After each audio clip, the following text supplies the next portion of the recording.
There's a kind of loneliness that often goes unnoticed. It doesn't always announce itself. It hides behind smiles, behind productivity, behind the casual phrase, "I've just been busy lately." Yet beneath that facade lies a persistent ache, subtle but constant. It isn't about being physically alone. It's about realizing that no one truly knows you.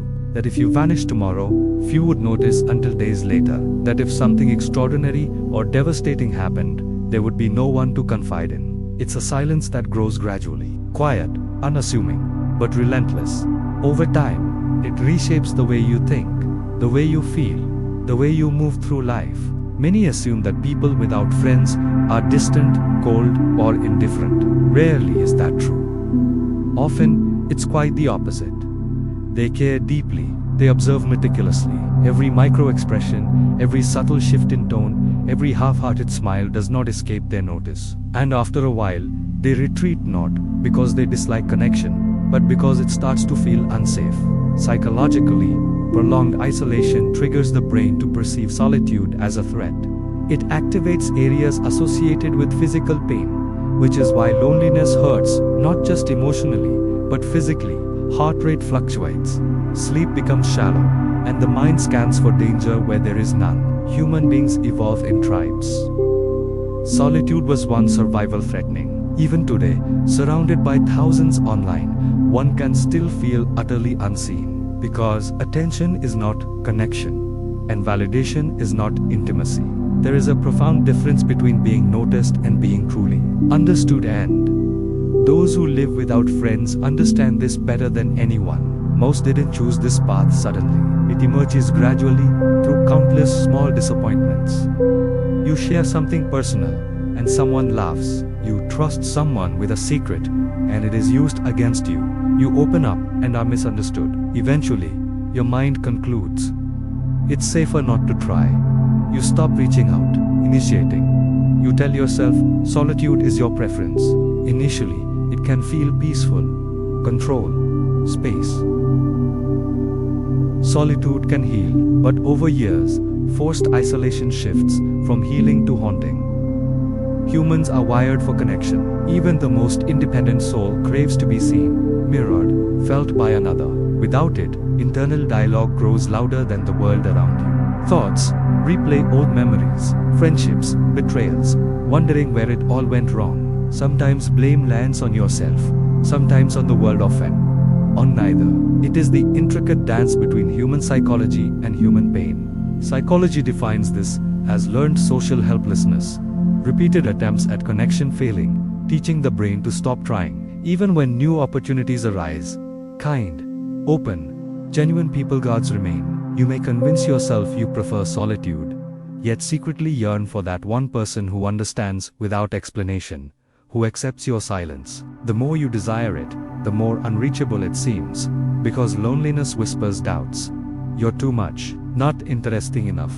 Over time, these whispers become belief, reinforcing self-isolation. Yet, loneliness does not always look like sorrow. Those without friends can appear joyful, productive, even socially engaged, but they exist in dual realities, the one visible to the world and the one they carry inside. They build a self designed to survive alone, which often feels hollow. It's as if they watch life from outside their own body. It's easy to judge them as aloof or difficult, but their stories reveal quiet heartbreak, giving to those who did not care enough to stay. Over time, intimacy becomes associated with danger, vulnerability with regret. Living without it becomes a survival mechanism, but at a high cost. Without friendship, the world shrinks.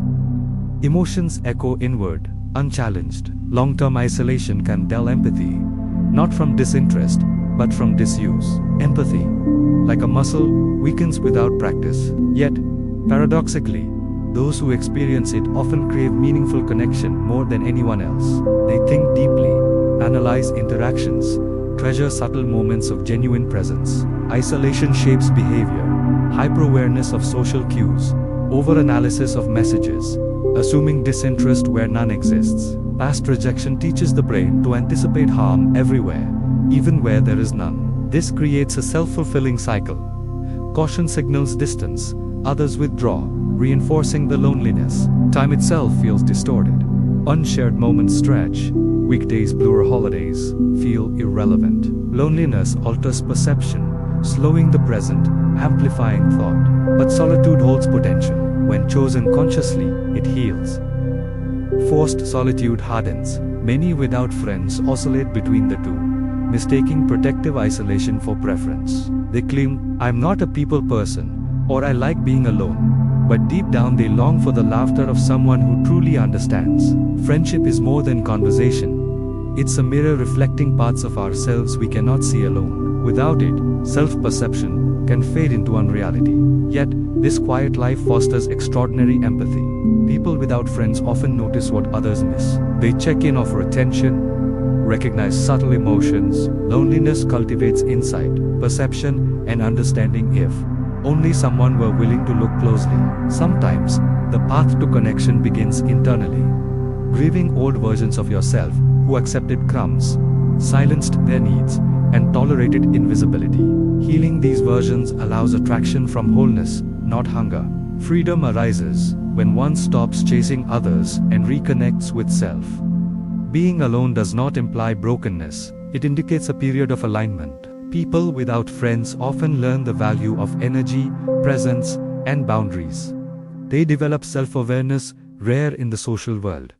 Healing takes time. It requires gentle self-acceptance, affirming that your voice matters, that your presence counts. Neural pathways adapt through repetition. Noticing, affirming, receiving.